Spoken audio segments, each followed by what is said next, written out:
Bonjour à tous, je m'appelle Elisabeth Broca-Lumière, je suis auteure auto-édité depuis 2014. J'ai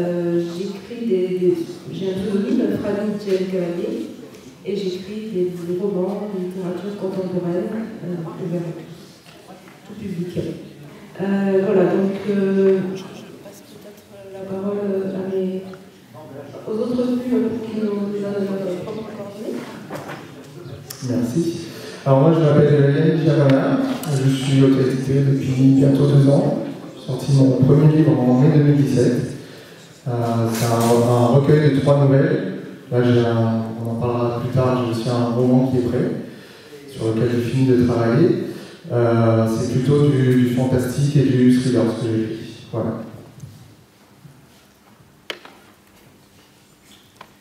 Bonjour, alors moi c'est Antoine Delouange, j'édite des livres depuis 2010 maintenant.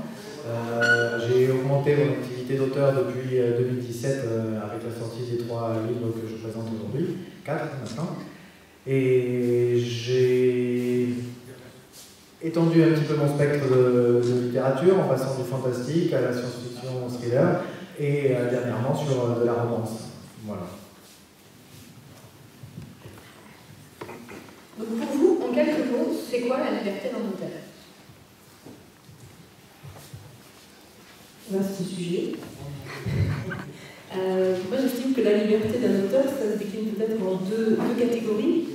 Il y a la liberté d'écrire et puis la liberté d'expression, c'est-à-dire transmettre ce qu'on a écrit. Alors la liberté d'écrire, pour moi, c'est quelque chose qui est ouvert à tous. Il suffit d'avoir du matériel et puis la matière intellectuelle pour écrire. C'est tout à fait libre. Ce qui est beaucoup moins libre ensuite, c'est évidemment de pouvoir être distribué, de trouver ses lecteurs. Et là, on est soumis, bien évidemment, normalement, à la distribution des maisons d'édition. Alors nous, les auteurs auto-édités, on contourne le filtre. On doit faire face à deux problèmes, à mon avis, qui sont les plus importants, à savoir le financement. Et le financement qui nous permet à la fois d'imprimer nos livres et de le distribuer. Mais ça nous laisse à nous une très grande liberté. Il est vrai que quand on se rapproche d'associations telles que les associations d'auteurs auto-indépendants comme les plus indépendantes, on peut trouver, grâce à nos amis plumes, on peut retrouver, partager les réseaux, partager les idées. Donc c'est là l'intérêt d'être ensemble. Voilà mon avis. On va peut-être se répéter un petit peu tous les trois, mais à mon avis, la liberté d'un auteur, comme tu l'as dit, c'est la liberté de pouvoir écrire ce que l'on veut, sur les sujets qui nous intéressent, qui nous touchent. Donc vraiment, c'est vrai qu'en tant qu'auto-édité, on a cette liberté de se dire, bah tiens, je veux écrire de la science-fiction, c'est ce que je vais faire, je suis touché par de la romance, par du fantastique, et c'est ce que je vais faire. Donc c'est vraiment un premier point dont tu as déjà parlé, qui est très important, pouvoir écrire, être libre d'écrire sur ce que l'on veut. Et après, il y a aussi cette liberté de choisir aujourd'hui, même si parfois ce choix il se fait en deuxième catégorie, de choisir par qui on va être édité. Donc je pense qu'on a tous plus ou moins essayé le circuit traditionnel des maisons d'édition. C'est peut-être pas forcément un choix de se tourner vers l'auto-édition, mais au final, quand on prend ce chemin, on a le choix de divers supports. On a Bookelis, on a DOD qui sont là aujourd'hui, on a des auteurs qui vont être distribués via Amazon aussi, c'est mon cas.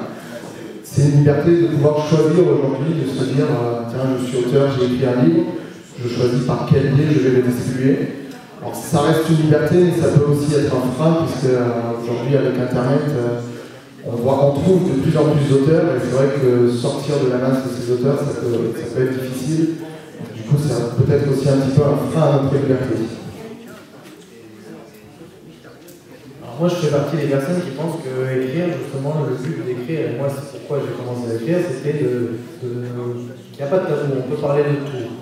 Il n'y a aucun sujet, et ici, d'ailleurs, on peut regarder tous les auteurs qui sont présents, on écrit tous des choses complètement différentes, dans des univers complètement opposés parfois, Mais on peut parler de sujets plutôt tabous pour la société, on peut parler de sujets plutôt animaliers ou des choses comme ça. Peu importe, tant que c'est ce qui nous tient à cœur et ce que nous on a envie de transmettre.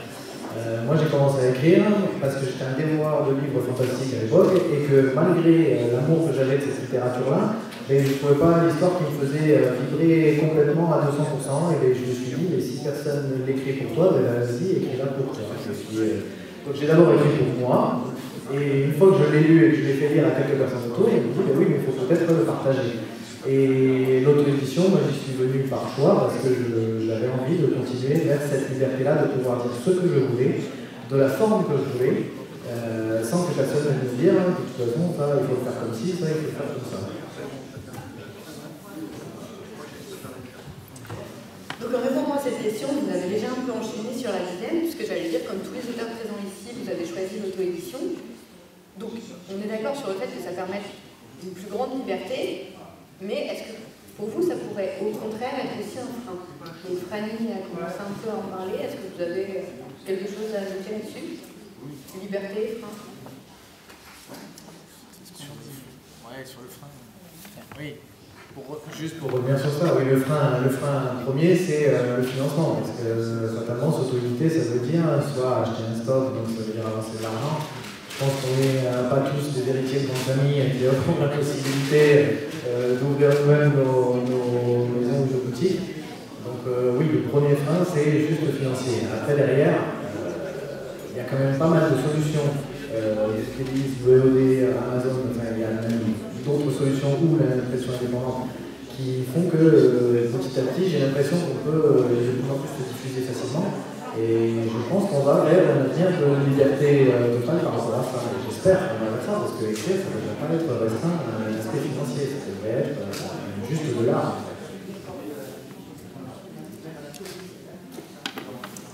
Donc en auto-édition, vous avez donc la liberté d'écrire ce que vous voulez, comme vous voulez et sur n'importe quel sujet. Est-ce que vous considérez que du coup ça vous ajoute une certaine responsabilité ou bien au contraire pensez-vous que l'auteur doit réussir à s'affranchir de toute contrainte? Alors moi je pense qu'en fait nous n'avons aucune responsabilité dans ce qu'on écrit, on n'a aucune contrainte et grâce à l'auto-édition on fait vraiment ce que l'on veut. Ça c'est mon avis personnel par rapport peut-être aussi au type de littérature dans lequel moi je me place. Il est certain que je n'ai pas avoir un éditeur qui va me contraindre à écrire, à transformer mon manuscrit ou à transformer ma couverture ou à entrer dans telle catégorie de lecteurs, etc. Par contre, je comprendrais que peut-être certains d'entre nous qui s'adressent à la littérature jeunesse peut-être, ou qui s'adressent plus à des littératures plus hautes, plus thrillers très durs, peut-être eux doivent se restreindre, je ne sais pas. Toujours pour mon type de littérature, pour moi, il n'y a pas du tout de limite. Je me limite comme un auteur seul en scène qui, quand il est sur scène, n'a pas à se restreindre, à le droit de dire ce qu'il veut. Après, moi je suis quand même d'accord avec toi, mais il y a se sentir libre et il y a aussi se confronter à son lectorat. Je pense que moi je suis totalement d'accord avec le fait qu'on écrit ce qu'on veut, comme on veut, de la façon dont on le sent. Tout à l'heure tu disais sous le format que l'on veut, je suis aussi d'accord avec ça, chacun peut faire ses choix, mais après à un moment donné on va peut-être se confronter aussi à notre lectorat, avoir des retours de lecteurs qui vont nous dire telle façon de faire, toi peut-être que ça te parle, mais moi ça ne me parle pas. Donc c'est là où nous en tant qu'auteurs on va se mettre à se poser des questions et peut-être à se dire tiens si j'écris de telle façon ou si j'écris telle chose, ça va moins plaire au lectorat que j'ai commencé à me construire. Et c'est peut-être là où tout seul on va se mettre des freins. Donc c'est une première barrière qu'il faut soit savoir passer et se dire on fait fi de ça et puis on trouvera un autre lectorat. Soit on se dit je commence à avoir un lectorat de base et je veux leur faire plaisir et c'est peut-être pour tout auteur qui soit au final en maison d'édition ou auto-édité, ça peut devenir un frein et le bloquer dans son écriture. Oui, après, je parle du principe où le lectorat, par exemple, des fois, ce qui perd certains lecteurs, c'est qu'un auteur va faire des styles complètement différents. Mais oui, mais si l'auteur a envie d'écrire des styles complètement différents, si c'est ce qu'il a envie de transmettre, si c'est un message qu'il a envie de faire passer, eh bien, il va trouver un autre lectorat. Après, c'est pas facile parce que oui, tu prends le risque de repère, ouais, voilà, tu pars de zéro à chaque fois. C'est ça un peu le risque. Mais moi, pour répéter ce que j'ai dit tout à l'heure, je pense qu'on peut écrire sur tout et que par rapport à la responsabilité, non seulement on n'en a pas, mais on ne doit pas la prendre. Parce qu'à partir du moment où tu prends cette responsabilité, tu t'affranchis complètement de la liberté que tu as à l'origine. Et donc du coup, tu te restreins et donc du coup tu limites ton message. Et ça, petit à petit, c'est le genre de choses qui va finir par édulcorer ce qu'on va raconter. Parce que si on veut continuer à tous garder nos lecteurs, si on veut continuer à tous rentrer à peu près dans le moule de ce qui doit se dire, ce qui ne doit pas se dire, et bien finalement, on en perd la saveur de ce qu'on avait au départ. Après, c'est pareil, c'est mon avis. Je partage ton avis. Ce que je voulais dire, c'est que certains auteurs peuvent se mettre le frein. Ça peut être un chemin de réflexion quand tu recommences à écrire un nouveau livre. Et c'est vrai que moi je suis d'accord avec vous, il ne faut pas se mettre ces freins-là. Je pense que les critiques sont constructives. Si elles sont constructives, bien sûr il faut les écouter, ça permet d'avancer, ça permet d'évoluer dans son art. Après, il ne faut pas non plus que ça devienne simplement pour faire plaisir à notre lectorat. Vraiment, se faire plaisir à soi dans un premier temps. Alors, sinon, quels sont actuellement vos projets d'écriture, vos prochaines publications, vos passages dans le monde des plateformes? Alors, le passage dans le monde des plateformes, donc, je l'ai déjà abordé. Nous allons en rester là.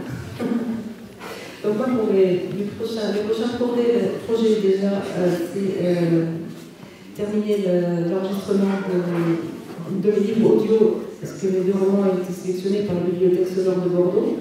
Donc, je suis en train de les enregistrer. Et ça, c'est un travail intéressant et surprenant, parce qu'en fait, dans notre esprit, on entend nos personnages, on entend nos dialogues, on entend nos éventuels points d'humour. Sauf quand on essaie de les lire, et même nous-mêmes, on n'arrive pas à les ressortir tels qu'on les imagine dans notre esprit. Et ça, c'est particulier. Je me suis reprise à reprendre mes chapitres 4 fois. Je me dis, mais non, c'est pas cette façon-là qu'ils utilisent. Ça, c'est très intéressant. C'est pas une partie de l'écriture.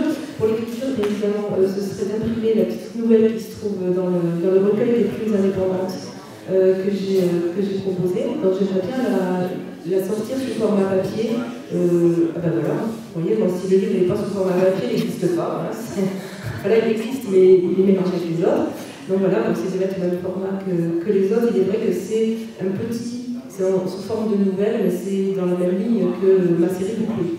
Donc ça aurait un sens. Ensuite, bien entendu, il reste encore 2 tomes à écrire pour la série en cours. Et la deuxième série est déjà imaginée. Et donc, je vais commencer à écrire les premiers tomes de la deuxième série. Je sais que même avec les plateformes, tes livres sortiront aussi en format papier. On continue à pousser les formes. Alors pour ma part, il y a un autre roman qui est dans le manuscrit et est quasiment terminé. Je suis en train de finir de le relire. Je vais l'envoyer ce qu'on appelle en bêta lecture, c'est-à-dire que je fais appel à des internautes, des blogueuses principalement, qui proposent leur service de relecture, histoire de voir s'il n'y a pas des incohérences. Ça peut arriver des fois, le personnage principal est vraiment au début, blanc à la fin. Quand on est dans l'écriture du livre, des fois il y a des petits trucs comme ça qui se perdent. Et j'espère pouvoir le sortir en auto-édition, toujours sur Amazon, d'ici la fin de l'année. C'est vraiment un objectif. Et à côté de ça, j'ai quand même commencé à écrire un autre roman, qui est la suite d'une des 3 nouvelles qui se trouve dans mon premier livre, qui est disponible ici. Alors pour ma part, je suis, donc là j'en ai déjà 4 édités, dont les 2 In Life et Murmure sont le début d'une suite de novellas. Et donc j'ai les 2 prochains tomes qui sont en cours de correction, qui devraient sortir en 2019. Et en ce moment, moi je suis en train de travailler sur un roman historique, pour parler des styles, on va continuer la différence, tant qu'à faire. Comme c'est là, je n'ai pas de plaisir. Et qui se passe donc en 1700 dans le domaine de la piraterie, donc on ira voyager dans les Caraïbes.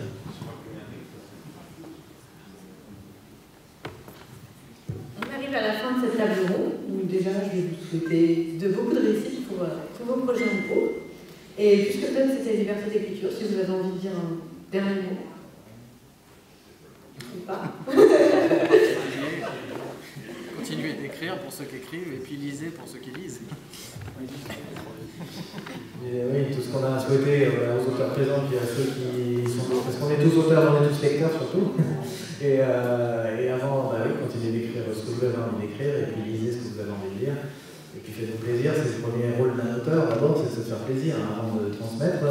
On passe énormément de temps. J'ai découvert ce que c'était que le travail autour d'un livre, c'est un temps astronomique, c'est de l'énergie, mais c'est une aventure extraordinaire. Moi, c'est ma passion, et j'adore ça. Bon, je crois qu'on va parfaitement conclure, donc merci à vous trois.